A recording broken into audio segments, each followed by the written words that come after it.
Saya buka lagi kelasnya.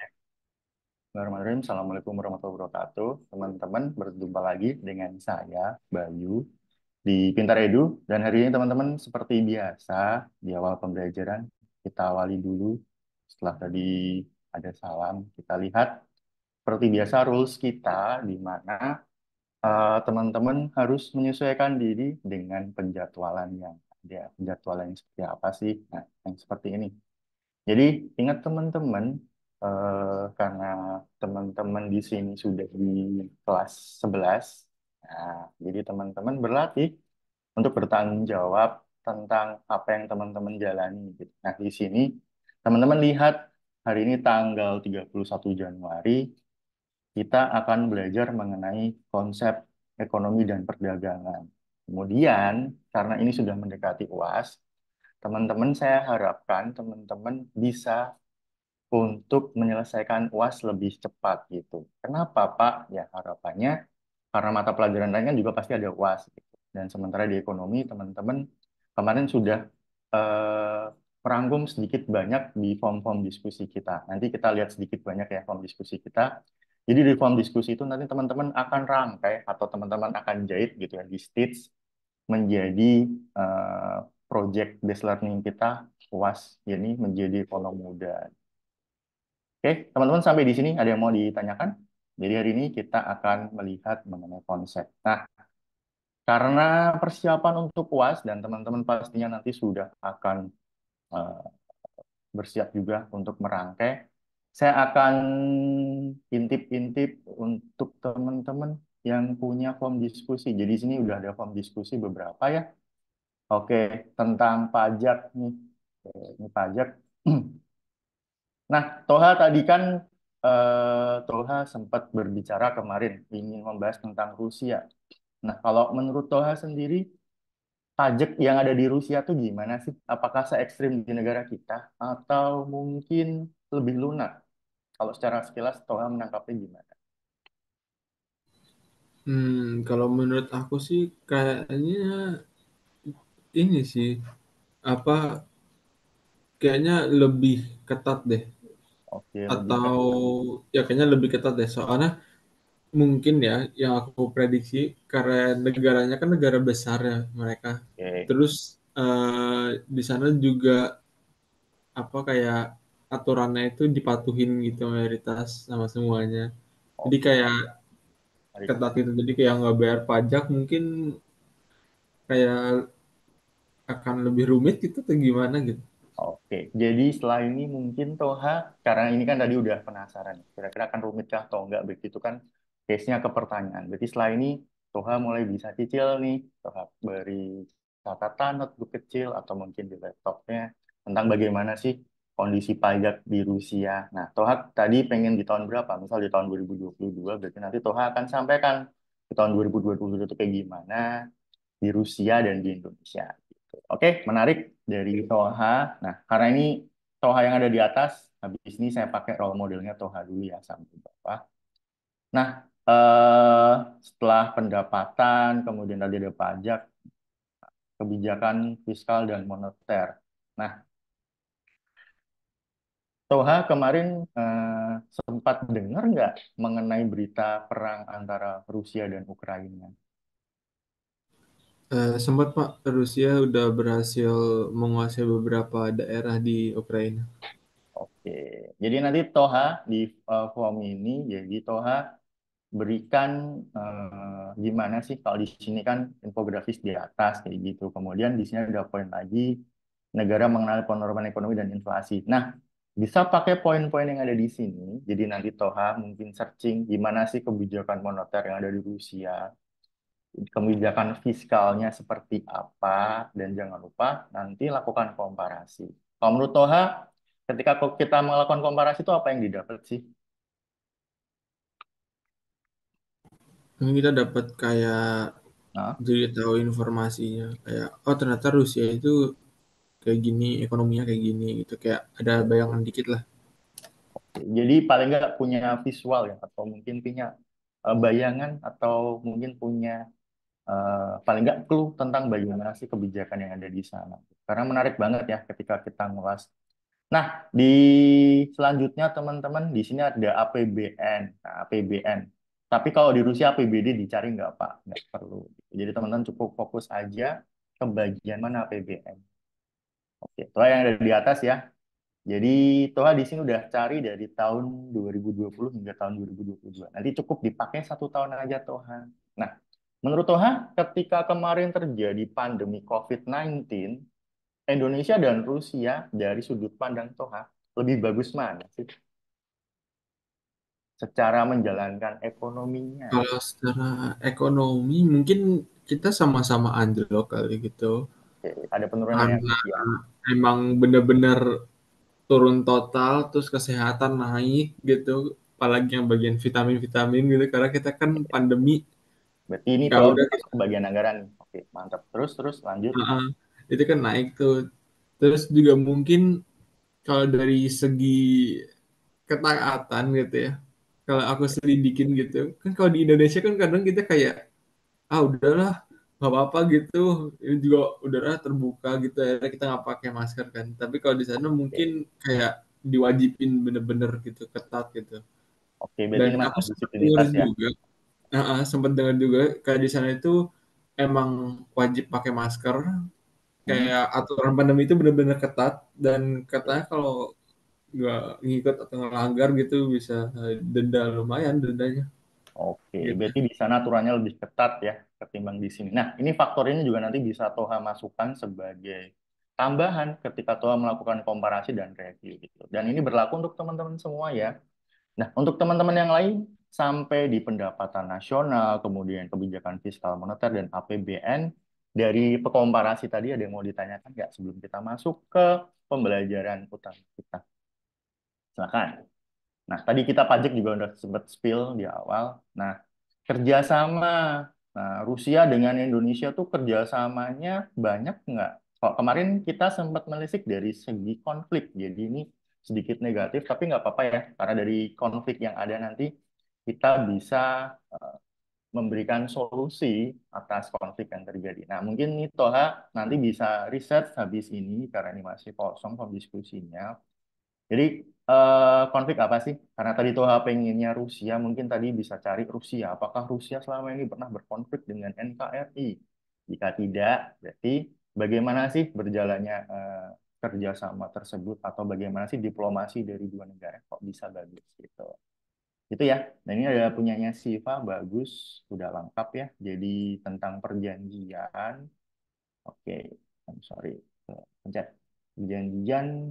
Oke, kemudian di Hafid antara Amerika dan Irak. Kayaknya ini ada yang kepencet ya, Hafid. Saya rapi. Oke, teror. Oke. Jadi ini tentang penumpasan gerakan separatis ya. Oke, jadi teman-teman ketika dua negara itu menjadi sahabat, kemudian bekerja sama. Kita kemarin masuk di sahabat ya. Negara-negara yang bersahabat dengan Indonesia. Jadi ketika dua negara ini menjalin hubungan persahabatan, tentu pasti tidak terlepas dari namanya kerjasama dan konflik kayak gitu. Nah, bagaimana sih ketika Indonesia itu pernah berkonflik nggak dengan Rusia? Tapi kalau menurut Toha selama ini pernah nggak sih negara kita itu berkonflik? Kalau tadi Toha pilihannya Rusia, pernah nggak? Seingat Toha atau mungkin Toha pernah riset negara kita berkonflik. Ini Kalau berlaku untuk teman-teman masalah yang lain juga ya. konflik, Silakan. Hmm, kayaknya sih dari dulu sampai sekarang sih nggak pernah sih kayaknya. oke, Soalnya apa dulu aja pas zamannya masih Uni Soviet aja kan kayak bener-bener kita tuh dikasih senjata, dikasih tank, terus dia kayak di apa berlatih bareng sama tentara Soviet gitu. Kayak cara perang tuh gini, gini, gini gitu. Sampai pas agresi militer Belanda gitu, itu juga eh, apa banyak kita dikasih bantuan gitu sama Soviet gitu, oke, kayak amunisi, tembakan gitu. Jadi kita akan kita pakai tembakan yang ada amunisinya itu melengkung tapi di atas tuh. oke. Tapi Toha, Itu tuh kalau nggak jika boleh saya ingatkan, mungkin Toha nanti bisa lihat Indonesia ketika masa Presiden Soeharto. Jadi ketika masa Presiden Soeharto itu kan haluan kita berpindah tuh dari sisi kiri ke sisi kanan gitu atau dari kom ke liberalis seperti itu. Jadi nanti Toha bisa lihat bagaimana sih persahabatan Indonesia dengan Rusia di masa Presiden Soeharto. Jadi itu ungkapan yang bagus gitu kalau mau Toha nanti pengen menambah literasi. Itu ya, habis ini mungkin Toha bisa tambahkan. Oke. Untuk teman-teman yang lain mungkin tadi yang namanya kerjasama itu pernah konflik teman-teman. Kita dengan Malaysia, Indonesia dengan Malaysia pun pernah berkonflik. Walaupun sekarang kita jadi sahabat ya, kita jadi satu organisasi juga ASEAN kayak gitu. Dengan Malaysia pernah juga gitu. Oke teman-teman sampai di kerjasama ada yang mau ditanyakan. Jadi paling tidak gambaran dari teman-teman nanti ketika masuk ke ujian akhir semester itu sudah ada. Sudah ada, kemudian teman-teman punya pegangan atau punya pijakan untuk merangkai UASnya nanti. Itu ya teman-teman ya. Nah, kemudian yang terakhir kalau yang di sini saya akan gambarkan, sorry nggak gambarkan, melihat perdagangan. Kalau perdagangan nanti akan sama halnya karena kita hari ini baru masuk di sini. Jadi kita akan masuk di konsep keuangan, sorry, konsep ekonomi dan perdagangan internasional. Setelah itu nanti kita akan melihat video tentang rupiah di mata perdagangan internasional. Dan seperti biasa teman-teman, ketika melihat video, teman-teman pastikan untuk mengisi feedback dari materi tersebut. Feedbacknya apa sih Pak untuk video kali ini? Mengapa Indonesia mulai menerapkan aturan penggunaan mata uang lokal terhadap perdagangan dengan Australia? Jadi nanti kita akan lihat bersama-sama, review bersama-sama. Tapi sebelum itu, biar teman-teman ada pijakan dalam melihat videonya, kita lihat dulu file presentasi yang pertama ini. Oke, konsep ekonomi internasional. Kalau teman-teman melihat selama ini yang namanya ekonomi internasional itu apa sih? Sebelum saya buka slide-nya lebih jauh. Kalau menurut Hafid boleh deh on mic biar rame. Masa dari tadi tuh terus. Jadi kita bergantian ya biar kelasnya rame. Eh, menurut Hafid, ekonomi internasional itu apa sih, Fit? Boleh on mic, Fit. Silahkan, Fit.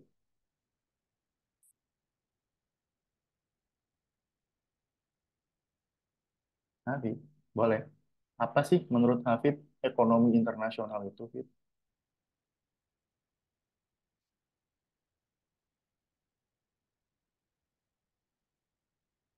Oke.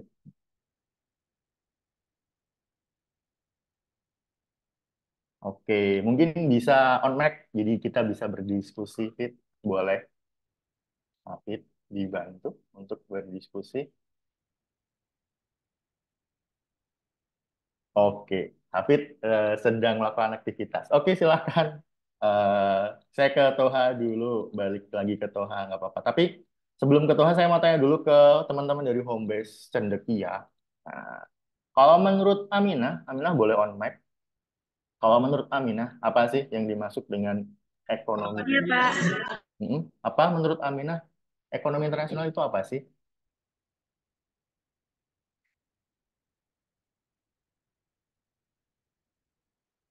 Ekonomi internasional. Kalau ekonomi itu berarti, Ekonomi silakan. yang luas ke luar negeri, Pak.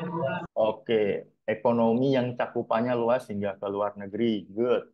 Bagus, Aminah. Oke, karena udah teman-teman Sawangan tadi, Hafidnya belum bisa. Ke teman-teman cerdik ya, saya akan balik ke teman-teman yang ada di home base Surakarta. Di Surakarta sekarang sudah ada Naila. Naila, selamat pagi. Suara saya masuk ya? Oke, coba saya panggil lagi. Naila, selamat pagi. Oke, sekali lagi. Naila, apakah suara saya masuk? Oke, pagi. Oke, Naila by chat boleh deh. Menurut Naila, apa sih yang dimaksud dengan konsep, kita nggak konsep dulu, ekonomi internasional kayak gitu. Kalau tadi teman-teman di Cendekia, tadi Aminah mengatakan ekonomi yang cakupannya luas kayak gitu, antar negara. Kalau menurut Naila, ekonomi internasional itu apa sih? Silakan Naila. yang Naila pahami aja dulu. Dari katanya boleh, dari makna kata, atau mungkin Naila pernah membaca. Apa sih yang dimaksud dengan ekonomi internasional untuk Naila? Silahkan. Ada nggak kira-kira gambaran? Gitu. Kalau kita lihat di sini ya, eh, tentang apa sih? Di sini kita lihat ada peta dunia. Di sini ada eh, dari Asia Timur ya, ada Jepang, kemudian ada ke Rusia, ke Korea, kemudian sampai di Filipina, gitu kan. Kemudian ada lagi di sini ada negara kita, sorry, tadi ketutupan, ada negara kita Indonesia, gitu. Di sini ada Samudra Pasifik, di sini ada Samudra India. Nah, kalau menurut Naila, kenapa sih saya menampilkan peta dunia seperti ini ketika kita membahas ekonomi internasional? Oke, bagaimana Naila? Oke, mungkin sembari Naila memikirkan jawabannya, karena waktu terus berjalan, waktu kita kan terbatas ya, cuma 75 menit, kita geser lagi ke home base Sawangan, ke Toha. Toha, menurut kamu ketika saya menampilkan peta dunia, kemudian saya menanyakan apa sih ekonomi internasional, kalau menurut Toha dari clue-clue yang ada ini, apa sih ekonomi internasional dalam versi Toha? Silakan Toha. Ini di aku nggak kelihatan, Pak. Oke, di share screen saya nampak? Ini sih hitam aja gitu, Pak. Terus kayak kotak gitu. Oke, kalau di Biasanya Hafid, apakah ada kendala serupa? Share screen tidak keluar? Gimana Hafid? Aman, Hafid? Atau ada blank screen juga nih? Oke, Hafid kelihatan peta dulu dengan beberapa coretan merah. Mungkin Toha bisa di-refresh dulu zoom-nya, tapi sembari itu karena ada kendala nggak apa-apa. Kita cari solusinya bersama-sama. Di sini saya akan gambarkan apa yang ada di hadapan teman-teman semua ya, karena di Hafid tidak ada. Mungkin di teman-teman lain kalau ada kendala boleh langsung sampaikan ke teacher, biar teacher nanti cari solusinya. Jadi, yang ada di gambar ini Toha, ada gambar peta dunia. Jadi, Toha bisa imagine kan, kita cari solusi bersama ya. Ini solusinya berarti Toha kebayangkan dulu. Toha pernah melihat peta dunia nggak? Atlas atau mungkin globe. Pernah lihat globe yang bulat itu? Pernah nggak?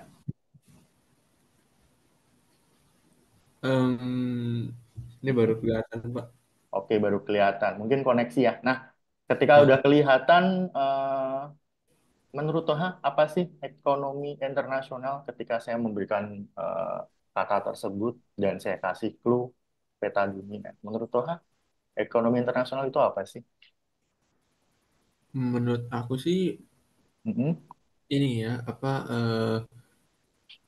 ekonomi internasional itu yaitu berbagai negara gitu bersatu dan saling jualan satu sama lain gitu dan Oke, kayak ada Arif. rules gitu jadi kayak Ah, di PBB gitu ngeluarin rule buat jualan gitu kayak oh jualan itu harus nggak boleh ada ini nggak boleh sampai memicu ini gitu oke, kayak di mantap nih. Indonesia apa dulu kan nikel boleh mentah sekarang udah Oke. nggak boleh tuh nah gitu-gitu tuh.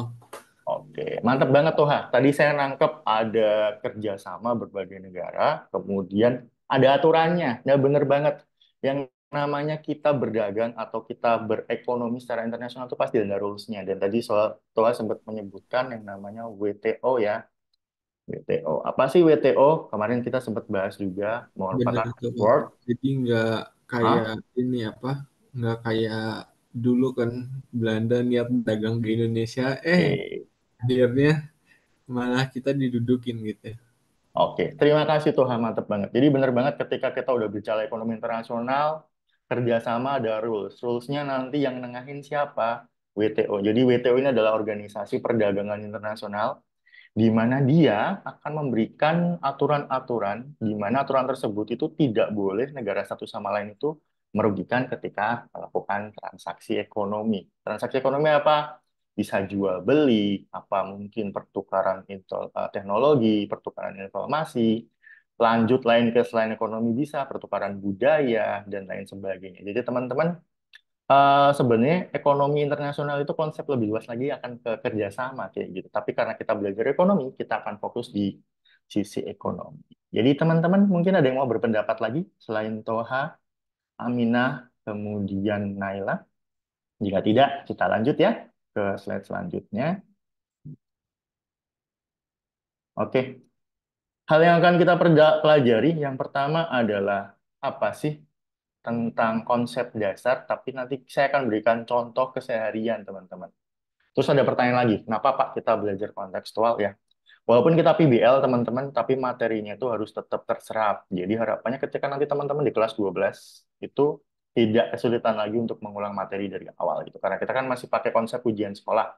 Jadi teman-teman akan belajar ini lebih mudah kalau pernah dibahas. Yang pertama adalah tentang apa sih konsepnya. Kemudian di poin kedua kita akan melihat mengenai eh, konsep dasar dari perdagangan. Jadi ekonomi dulu, ekonomi tadi ya mungkin dari sisi ekonominya. Kalau tadi tuh langsung bilang ke perdagangan, berarti ke arah jual beli gitu. Kemudian yang ketiga apa nih Pak? Yang ketiga adalah bagaimana lalu lintas neraca keuangan.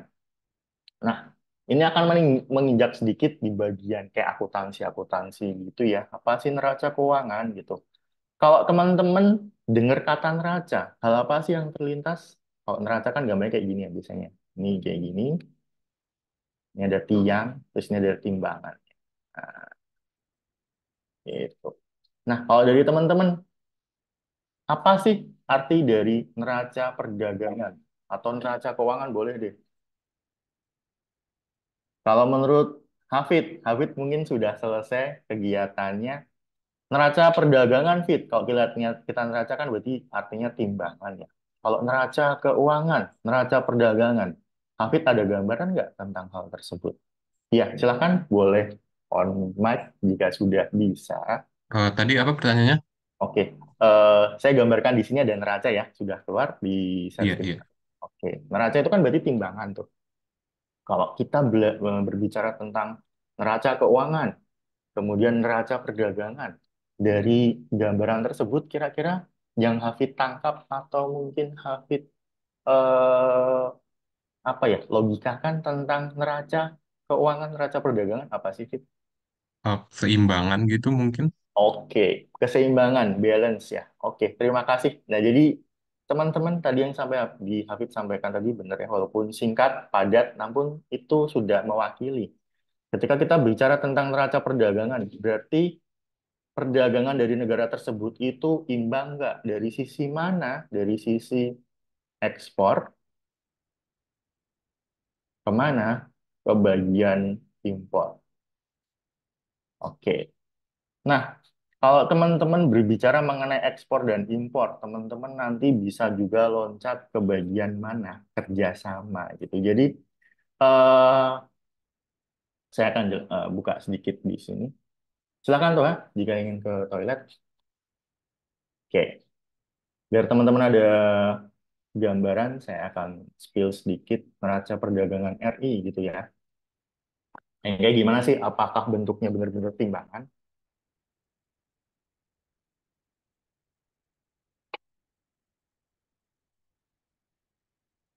Oke,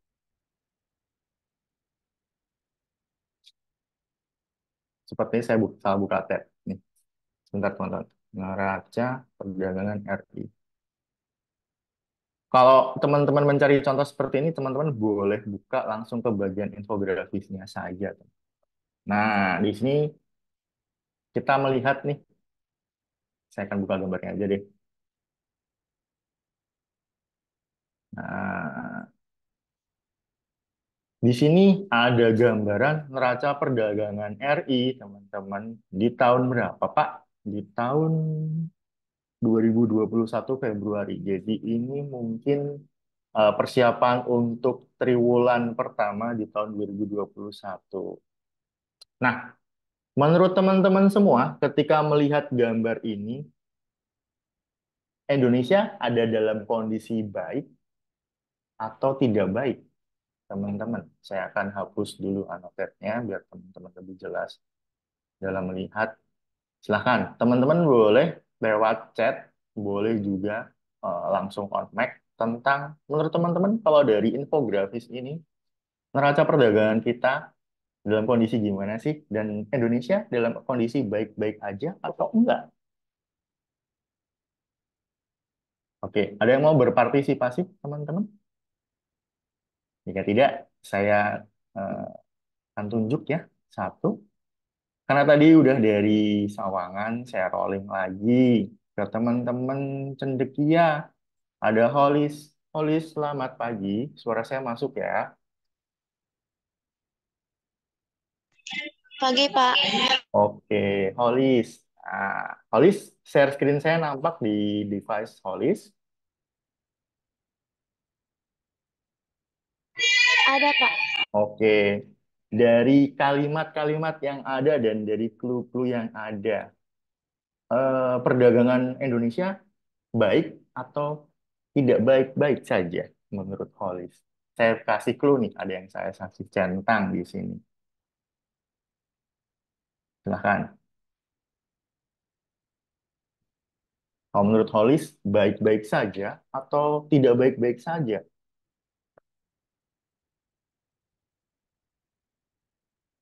Mungkin terlihat yang, Iya, Pak. oke, bisa diulang, maaf, suaranya di saya terdengar sangat kecil. Baik-baik saja, Pak. Oke, menurut Holis baik-baik saja. Nah, biar ini makin lengkap, saya akan minta satu lagi. Seperti biasa ya, kita rolling dari Kompes Cantik ya. Saya mau Karena tanya, surplus, Pak. oke, menurut Holis bagus karena surplus gitu. Oke, mantap Holis, terima kasih. Jadi di sini paling tidak Holis sudah bisa untuk membaca bagaimana sih fungsi dari infografis tersebut. Di sini sebutkan surplus, kemudian di sini ada negara-negara juga yang dia mengalami surplus. Jadi kita dengan AS itu surplus, artinya kita lebih untung secara neraca. Tapi di Cina berarti kita mengalami defisit. Artinya apa, Pak? Jadi artinya kita lebih banyak impor di sini dan di sini kita lebih banyak ekspor gitu, teman-teman. Oke, ketika tadi Holis saya tanyakan baik-baik saja atau tidak, saya ingin lanjut ke satu lagi teman-teman yang lain biar pendapatnya makin rame. Kalau dari Toha, Toha sudah balik belum? Iya, Pak. Oke, Sudah balik. Toha, tadi kan baik-baik saja. Nah, menurut Toha, kenapa sih kita bisa defisit terlalu banyak impor dari negara China, Australia, dan Brasil? Menurut Toha, apa yang terjadi, Toh? Hal apa sih yang bikin kok kita bisa defisit di tiga negara tersebut? Kalau dari infografis tersebut nih, silakan. Hmm, Boleh. mungkin kita ini kali ya, apa, kayak Oke. Saya akan bantu Toha untuk mungkin kasih bagian clue. Oke. itu bagian apa, teknologi, mungkin akan Oke. kayak gitu. Boleh saya tabung dulu bagian teknologi. Oke, teman-teman yang lain ada yang mau berpendapat? Saya akan bantu Toha nih untuk mencari permasalahan di mana. Jadi teman-teman, impor barang kita itu paling banyak adalah di barang konsumsi sebesar 43%. Berarti teman-teman yang mungkin beli laptop dari China, beli sepatu dari China, beli bolpen dari China. Nah, makanya di akhir ini kita sering dengar ya di live TikTok, di live Shopee kayak gitu, gunakan lokal, beli lokal kayak gitu. Fungsinya apa? Fungsinya adalah untuk mengurangi ketergantungan terhadap barang konsumsi dari luar negeri, sehingga nanti nilai impor dari Cina itu bisa diturunkan secara drastis gitu, teman. Oke, sampai di sini ada yang mau ditanyakan? Jika tidak, kita lanjut ke materi ya. Habis itu kita nanti nonton video di akhir. Oke, jadi teman-teman, nah tadi kan kita udah sampai di poin ketiga nih, neraca. Jadi tadi teman-teman udah tahu konsep neraca, ekspor dan impor, imbang tidak, surplus atau defisit. Itu bagus banget. Kita lanjut. Selanjutnya, pengertian ekonomi internasional. Nah, boleh saya untuk dibantu membaca? Ada yang mau jadi volunteer di sini untuk membaca?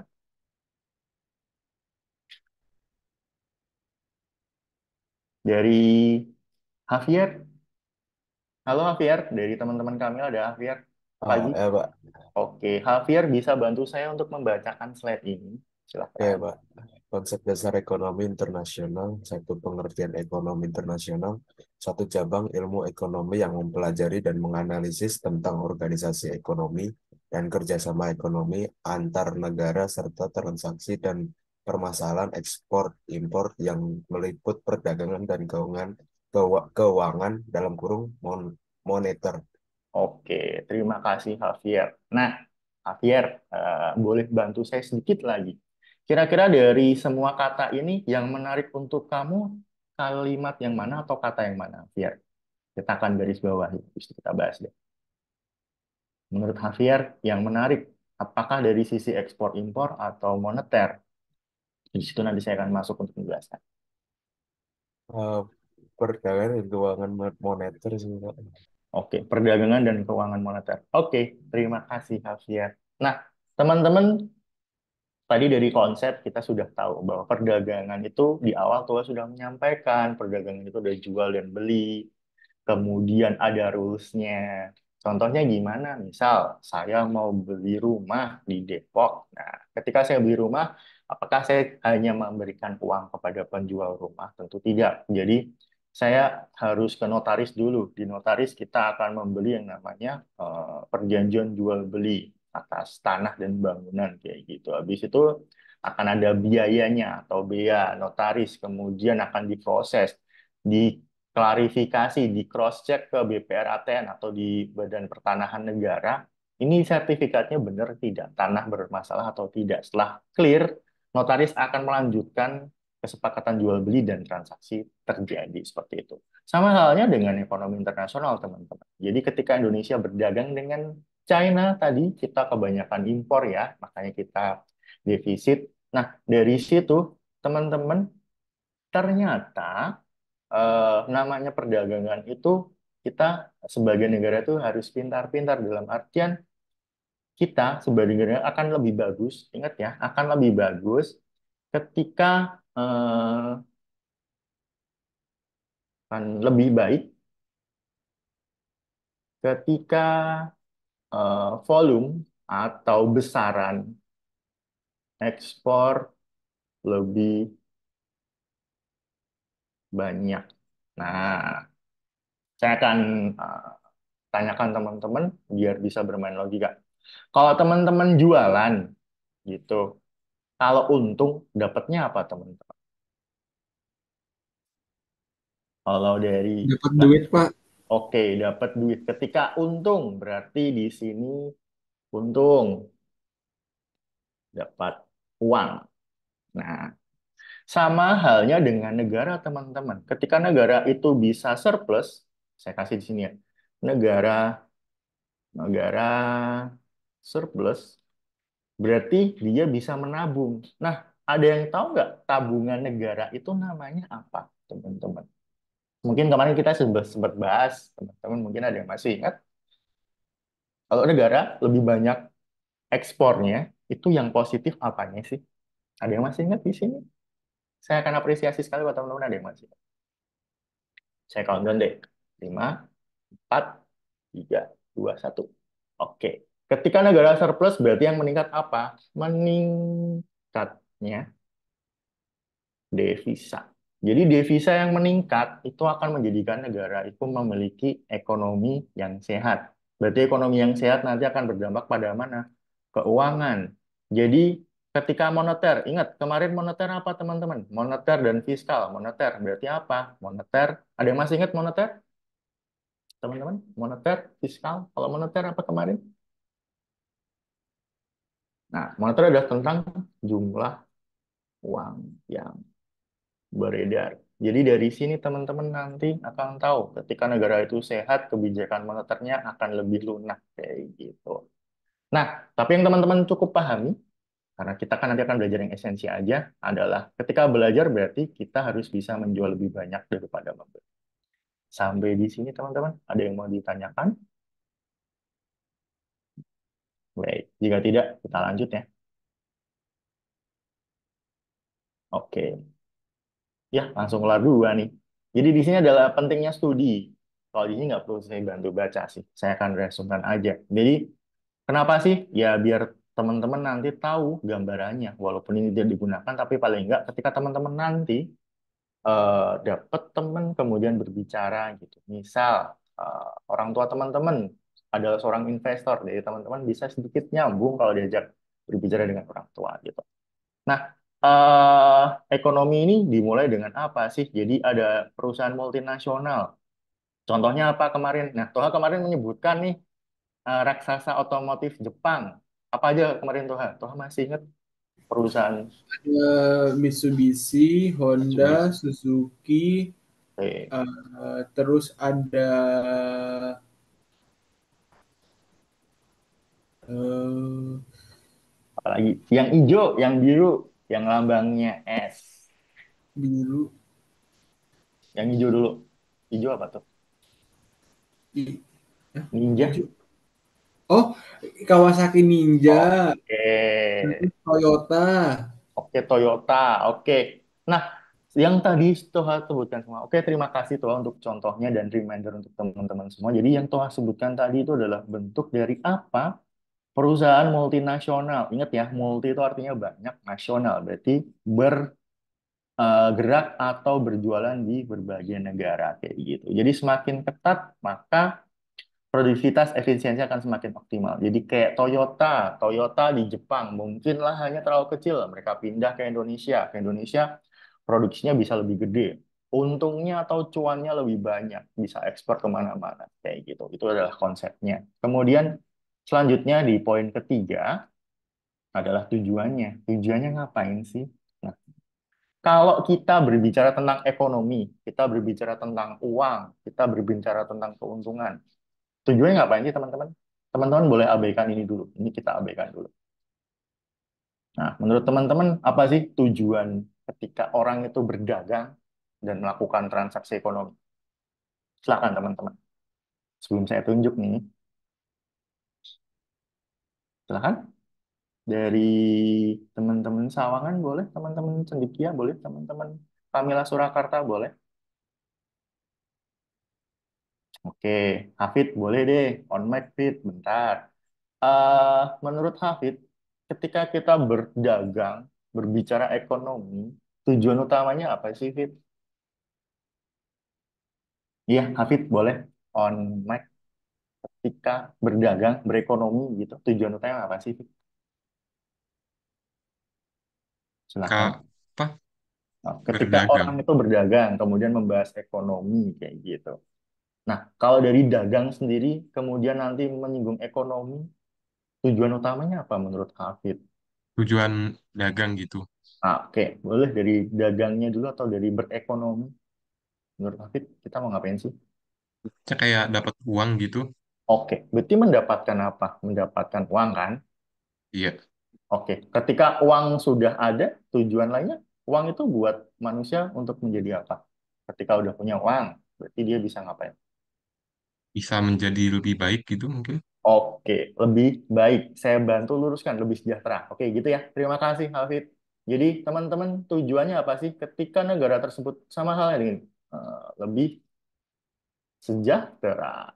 Nah, sama halnya dengan negara teman-teman, seperti yang tadi Hafid sampaikan. Ketika negara itu punya uang, pasti tujuannya untuk mensejahterakan rakyat. Tidak ada negara yang punya tujuan uang buat kekuasaan pribadi pemimpinnya, nggak ada. Jadi, dalam Undang-Undang Dasar kita pun juga disebutkan bahwa keadilan itu harus diutamakan, kemudian kesejahteraan rakyat itu di atas segala-galanya, seperti itu. Nah, bahwa sama halnya dengan individu, negara pun juga ketika berdagang, ketika berbicara tentang ekonomi, tujuannya adalah apa? Untuk mendapatkan uang.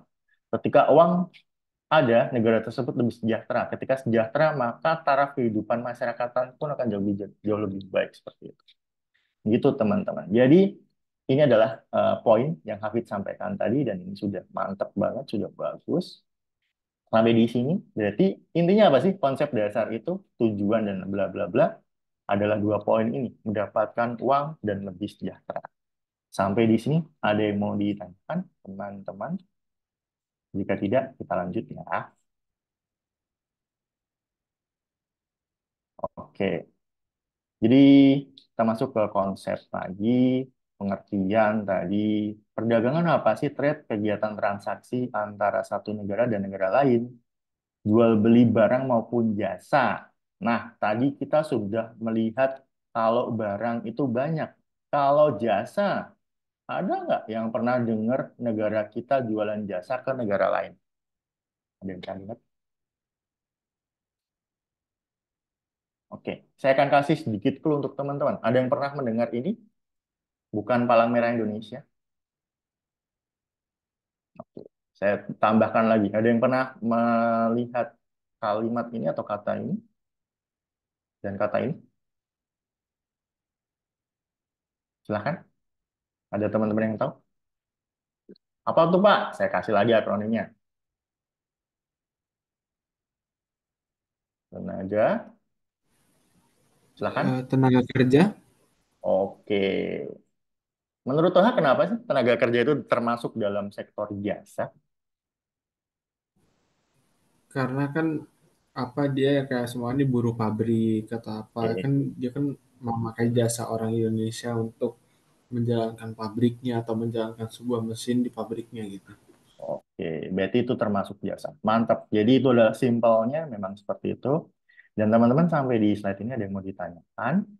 Jika tidak kita lanjut, biar nanti kita bisa nonton video bareng ya di belakang. Nah, manfaatnya ini menurut Sadono Sukirno, walaupun ini udah sampai di tahap expert ya kalau Sadono mah, tapi di sini kita bahas dikit aja biar teman-teman walaupun di tingkat SMA tapi sudah punya pengetahuan atau paling enggak eh, punya basic ibaratnya pernah baca gitu. Harapan saya ada yang tersangkut kemudian teman-teman tahu konsep.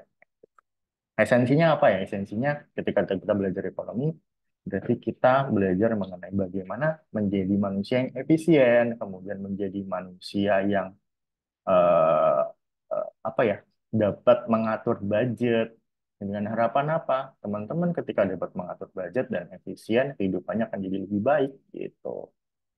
Oke, manfaatnya apa?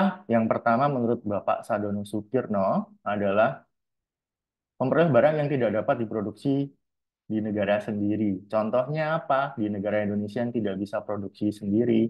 Ada yang bisa berpendapat di sini, teman-teman? Negara kita kan kaya, negara kita itu luas, negara kita banyak orang yang pintar kayak gitu. Tapi ada nggak yang kita belum bisa produksi sampai saat ini dengan teknologi sendiri, dengan usaha sendiri? Ada teman-teman? Mungkin Filia mau berpendapat, Filia? Apa sih produk yang tidak bisa kita produksi sendiri gitu? Saya mulai rolling aja deh ya. Dari teman-teman Sawangan, dari teman-teman Kamila, boleh cendekia negara apa, barang apa sih yang negara kita tidak bisa produksi sendiri? Oke, Hafid, harusnya ada ya. Oke, saya mau kasih clue ke teman-teman. Dia itu biasanya bentuknya akan seperti ini. Nah, ya kan? Oke. Dulu pernah ada kasus namanya Fukus, oh, sorry, Fukushima Daiichi. Ada yang tahu itu apa berarti? Ini apa Pak? Tumpeng? Bukan. Oke, Hafid by chat jawab nuklir. Tepat sekali. Jadi teman-teman, kenapa sih negara kita belum bisa memproduksi nuklir? Apakah tidak bisa? Jawabannya kita mampu. Kita punya sumber daya manusianya. Kita punya sumber daya alam. Kenapa kita tidak bisa memproduksi nuklir sendiri? Ya, karena ada regulasi. Ingat ya, ketika kita bicara ekonomi internasional perdagangan, nuklir tidak bisa serta-merta diproduksi dari negara-negara bebas gitu, nggak bisa. Ketika kita bikin penganyaan uranium di sini, kita nanti akan didatangin sama pihak-pihak dari luar yang akan menjaga keamanan. Gitu. Jadi kita nggak boleh. Jadi di sini ada teman-teman produknya apa namanya? Clear. Gitu.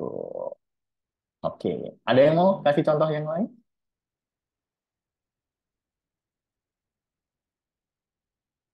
Silakan.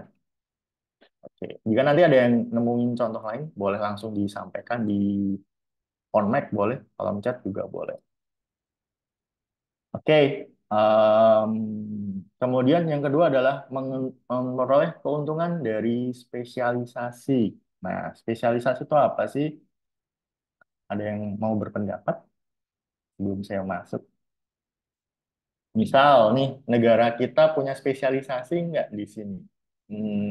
Ada nggak kita spesialisasi? Oke. Misal Indonesia ini punya spesialisasi di bidang perkebunan sawit kayak gitu. Kemudian apa? Kopi. Kemudian ada lagi yang di Indonesia nggak ada yang di luar apa? Mungkin dari hal kebudayaan kayak gitu. Nah, jadi kebudayaan, kemudian sumber daya alam itu spesial. Spesial itu artinya apa? Ya, dia tidak banyak atau dia itu khusus. Jadi keuntungan dari spesialisasi, contohnya apa ya? Tadi misal dari hal sawit, ya kan? Sawit, kemudian SDA, sumber daya alam, dan budaya kita gitu. Kemudian yang ketiga, menurut Bapak Sadono Sukirno, apa sih? Memperluas pasar dan menambah keuntungan. Contohnya apa? Kita ekspansi. Ada yang pernah tahu nggak Indonesia tuh punya pabrik Indomie di Afrika? Nah, itu adalah salah satu contoh dari memperluas pasar dan menambah keuntungan, kemudian transfer teknologi modern. Nah, transfer teknologi modern, ini yang suka kereta api. Kita kemarin ada proyek di mana kita ada transfer teknologi di situ. Ada yang bisa membantu menjawab apa transfer teknologi yang baru kita lakukan kemarin? Transfer teknologi. Hafid mungkin, Toha? Saya kasih clue. Clue-nya adalah eh, Jakarta, Bandung. Wush. Wush, oke. Toha, Wush, kemudian Hafid by Chat, kereta cepat. Oke, dua-duanya benar. Jadi kemarin kita sempat transfer teknologi itu di Hafid dan Toha, Wush. Atau ini ya, atau KCIC, atau kereta cepat Indonesia China. Oke, teman-teman, sampai di sini ada yang mau ditanyakan. Jadi manfaatnya banyak banget ya perdagangan internasional. Iya, dan saya senang banget teman-teman di sini sudah bisa menyebutkan contoh-contoh dari manfaat tersebut gitu. Jadi esensinya dapat pembelajaran. Oke, teman-teman, sampai di sini ada yang mau ditanyakan? Silahkan. Oke. Indonesia, Hafid melalui chat ya, sudah bikin kereta gerbong baru. Oke. Nah, tadi pagi saya sempat buka TikTok dan saya lihat ya, kereta yang kemarin habis kecelakaan itu apa? Hafid, saya lupa sedikit. Jadi ada kereta, itu gerbongnya kan ada tulisan Inka itu tuh, sama depo Solo itu dicopot. Saya lupa nama keretanya apa yang kemarin habis kecelakaan itu. Hafid mungkin tahu? Yang eksterior kereta, jadi kereta stainless. Itu kan kereta stainless kan biasanya kalau nggak eksekutif, dia ekonomi premium tuh. Dibikin sama Inka, tapi sama Inka itu dicopot tuh, ya. Sama Depo Solo itu dicopot di sana. Ada yang tahu teman-teman kemarin kereta yang habis ketemper bahasa KAI-nya atau menabrak di Bandung? Oke. Back to topic, ada yang mau ditanyakan tentang slide ini? Jika tidak ada, teman-teman, kita lanjut ke materi video. Oke. Jadi eh, kita akan melihat video singkat, jadi teman-teman nanti akan tahu. Jadi teman-teman bisa menjawab tentang form diskusi kita yang di mana Pak? Nah, diskusi tentang rupiah di mata internasional. Nah, pertanyaannya, teman-teman ketika melakukan transaksi jual dan beli, butuh sesuatu nggak? Misal saya mau beli barang nih ke Indomaret gitu. Apakah saya bawa barangnya aja atau ada yang perlu ditukerkan menurut teman-teman? Gimana? Bank Indonesia dan Pak. Oke. Ada yang tahu? Saya kasih clue-nya. Bentuknya kotak persegi panjang. Ada yang bisa di-scan aja. Ada yang gambarnya Soekarno-Hatta. Kalau versi digitalnya ada yang namanya Shopee Pay.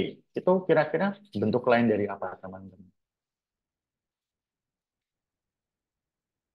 Nah, Toha, Hafid, Naila, Hatiat, teman-teman Sawangan, Cendikia, Kamila. Kalau kita mau beli, butuh apa? Oke, Naila menyebutkan di chat, kita butuh uang. Nah, benar banget, uang. Jadi, teman-teman, di perdagangan internasional pun kita juga butuh bertransaksi dengan uang seperti itu. Dan karena ini videonya panjang, mengingat kita durasinya terlalu pendek, jadi kita akan ambil esensinya aja. Jadi teman-teman silahkan menyaksikan, sembari nanti saya akan jelaskan. Bank Sentral Australia baru-baru ini menaikkan kesepakatan kerjasama perdagangan internasional menggunakan skema LCS atau lock-up. Oke, saya izin share lagi dengan suara ya, yang tadi kan belum ada suaranya. Oke, teman-teman, selamat menyaksikan. Settlement. Kebijakan ini diharapkan dapat memperkuat volatilitas rupiah di tengah ketidakpastian global. Bagaimana kemudian kita menakar efisiensi dari skema dagang dengan mata uang lokal ini? Apa dampaknya bagi perdagangan internasional Indonesia? Kami bahas pagi ini dengan Eko Lisyanto, Wakil Direktur Indef. Selamat pagi Pak Eko, apa kabar? Ya, selamat pagi Mas Adi. Alhamdulillah kabar baik. Baik, terima kasih atas waktunya dengan CNN Indonesia. Pak Eko, meskipun kita tahu saat ini sedang isoman ya Pak, tetap produktif. Pak Eko, ini kita bicara soal LCS skema.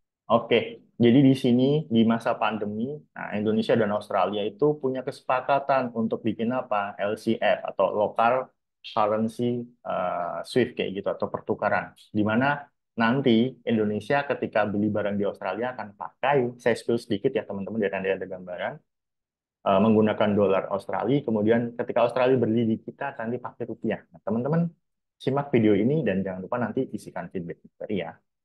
Skema perdagangan dengan mata uang lokal yang baru diterapkan oleh RI dan juga Australia, sebelumnya juga ada beberapa negara lain ya. Kalau kita melihat saat ini efisiensi dari skema LCS ini terhadap kemudian berbagai target yang ingin dicapai, salah satunya volatilitas mata uang yang lebih bisa dikontrol, ini bagaimana Mas?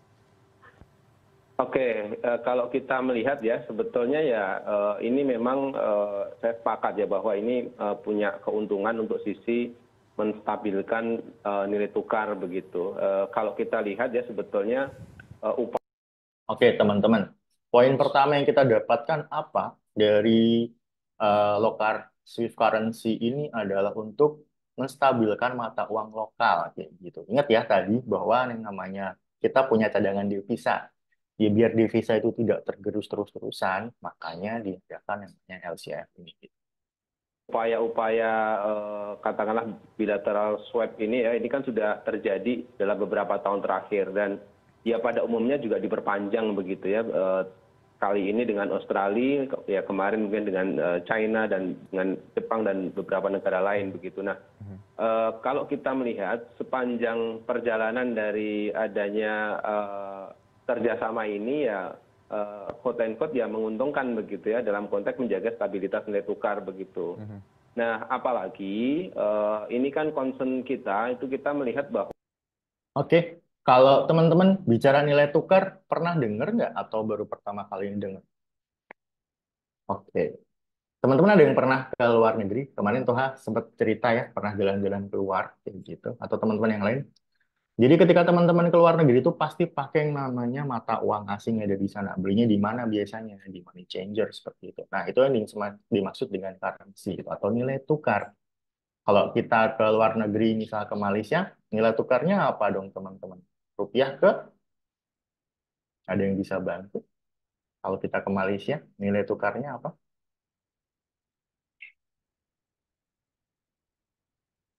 Toha mungkin bisa bantu kalau kita ke Malaysia. Nilai tukarnya pakai apa? Mata uang asingnya. Ke Jepang, teman-teman yang lain, Filia mungkin bisa bantu. Kalau ke Jepang, nilai tukarnya pakainya apa? Ringgit nama yen. Oke, ringgit Malaysia, yen Jepang. Oke, nice. Kita lanjut. Kita ambil esensinya aja ya.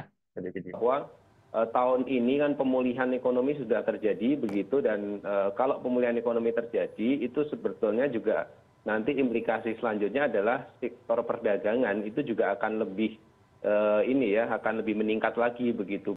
Oke, jadi harapannya ketika ekonominya bagus, nilai tukarnya stabil di masa pandemi, karena ini video di masa pandemi, jadi di masa krisis pandemi seperti itu, negara akan lebih stabil dalam menjalankan keuangan. Negaranya juga akan lebih stabil dalam menjalankan pemerintahannya.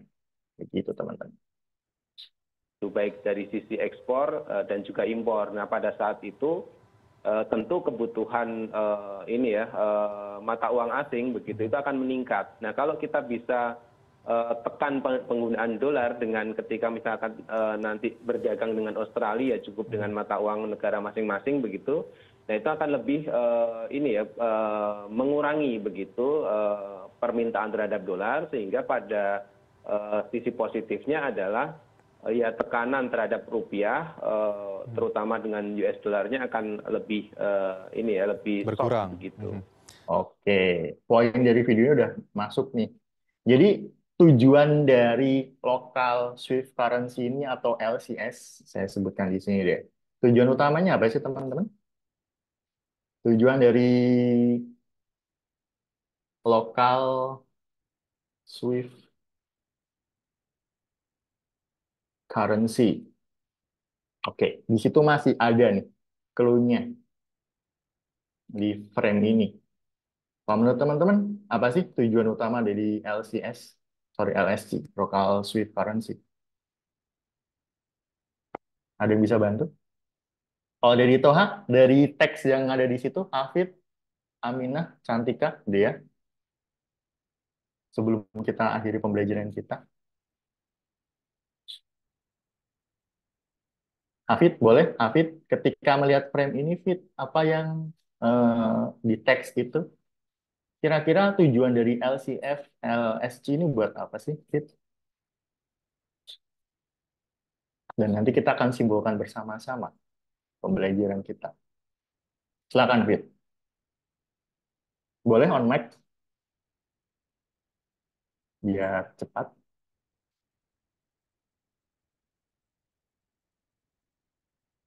Oke, Hafid menyebutkan di chat untuk mengurangi ketergantungan dengan dolar. Ya, tepat banget. Jadi ketika masa pandemi, negara-negara itu berusaha untuk mengurangi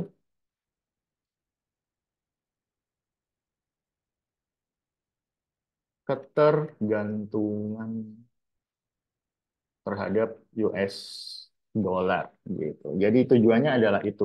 Jadi ketika eh, penggunaan US dollar bisa ditekan, harapannya ekonomi dari negara itu akan stabil karena US dollar pun di US ketika masa pandemi ekonominya juga belum stabil gitu. Oke, sampai di sini teman-teman ada yang mau ditanyakan dan jangan lupa teman-teman isikan feedback materi tentang apa? Tentang aturan yang menerapkan mengapa Indonesia mulai menerapkan aturan penggunaan. Nah, tadi sudah dijawab juga di jawabannya Hafid. Oke, teman-teman, saya izin stop share. Jadi, hari ini kita belajar tentang apa sih, teman-teman? Hari ini kita belajar mengenai penggunaan mata uang, kemudian manfaat dari kerjasama dari eh, ekonomi dari negara-negara tersebut. Nah, mungkin dari teman-teman yang lain ada yang membantu saya untuk meresumkan kita belajar apa sih hari ini? Kalau dari Toha, Naila, Hafid, boleh on mic. Kita belajar apa sih hari ini? Silakan. Atau yang teman-teman tangkap dari pembelajaran kita di pagi ini. Silakan Toha boleh, Hafid boleh, Hafier boleh, Tilia boleh, Aminah boleh. Dari Toha dulu deh. Toha, yang kamu pahami dari awal hingga akhir tadi, sebutkan 5 kata deh, boleh. Sedikit aja. Apa yang kamu pahami tentang pembelajaran? Silakan.